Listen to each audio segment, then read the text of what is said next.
John, horrible night, weather-wise, 2-0 defeat. What did you make of it? The conditions were difficult for both sides. And they've missed an absolute sitter early on in the first half. Ollie Palmer was putting over the bar from about 3 yards. And they've wasted an opportunity that they had. They took too long on it when they got in down the right hand side. But we've been relatively comfortable. We've missed a sitter just before half time. Harry Pell's got a score. And then the game changing on Harvey's miss. You know, it's 0-0. From the start of the second half, we've camped out inside their box for 15 minutes. It's going to be difficult. It's difficult to play football on the line, so you just got to try and get the ball in the box and try and pick up second balls. We get a glorious chance. He doesn't miss it on purpose, but you know, at this level, you've got to be taking them chances, because whoever was going to score first tonight was odds on going to win. And then the first time they come into our box after an hour, you can see the sloppy goal from our point of view.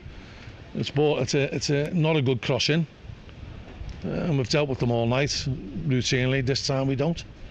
The lad miscontrols the ball and he's allowed to turn a full circle to put it in. And then we've missed a couple of other chances. But then we stopped picking up second balls. They were first to the ball. They had something to defend. And then, you know, it's a really poor goal from our point of view to concede the second one. He's only ever coming onto his left foot. We've told him this. We showed him videos of the lad. He never ever uses his right foot. So we know he's coming inside. It's a poor shot. Gets blocked, falls right to him, and the lad puts it in. And, you know, we've got to be better than that. And then we huffed and puffed him. You know, the irony is then we made 2 great chances in the last 6 minutes and managed to keep the ball out the net, but it seemed harder to not score from a yard. So, you know, I'm disappointed. The game could have gone either way. And in the end, you know, Wimbledon are able to pick us off because we got a little bit desperate, throw too many men forward, they're passing it down the sides of us. And they looked all right for the last 20 minutes, but not, you know, the game hinges on the chances. And they had 3 good ones tonight and took 2 of them. We had 4 and fluffed every one of them, and that's the brutal currency of football. It's a harsh lesson for players to learn, isn't it? But you can't miss chances like that over the course of a season because you'll get punished. Well, of course you will. But, you know, you can't miss chances like that over the course of a game. You know, we missed 4 in the game that, you know, the first 2, if you put either one of them in, you win the game.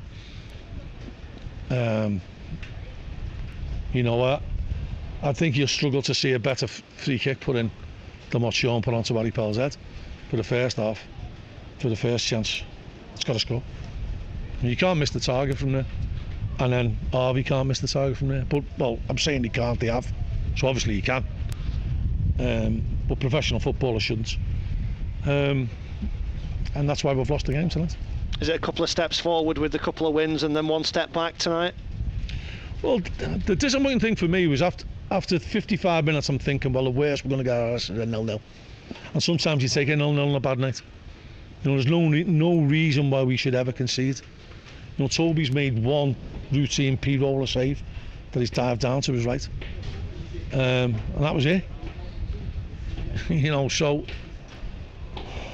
we can't keep giving teams big legs up, and we've done it time and time again this season. We've got to defend better. That's the real lesson that you're going to learn out of this. We've got to keep working at defend, because you know we've got to get them nils at home. Seamus Keneally came off at half-time. He was struggling in the first half. Midfield injuries is the last thing you need at the moment. What do you know about that at the moment? We'll have to wait and see how it is. We can't really afford to lose him for another 6 weeks. So, you know, hopefully we'll have Matt Butcher back soon, Tommy Lee back soon. But that's a concern. You've got the 3 home games in the week. We talked about it before the first one. Saturday brings another opportunity. Will it be less damaging to lose tonight if you beat Bolton at the weekend? From a points point of view, yeah. But you know, we've got to keep striving to be better, and we weren't better tonight. I know the pitch, not the pitch, the conditions were very, very difficult. You've seen the ball swirling around there like it had a mind of its own. So I get that, I get all that. But it's the same for both teams. And I think we could play that game against that Wimbledon team with our team probably 10 times and win 8 of them. But it's the one that counts, it's tonight, and we didn't.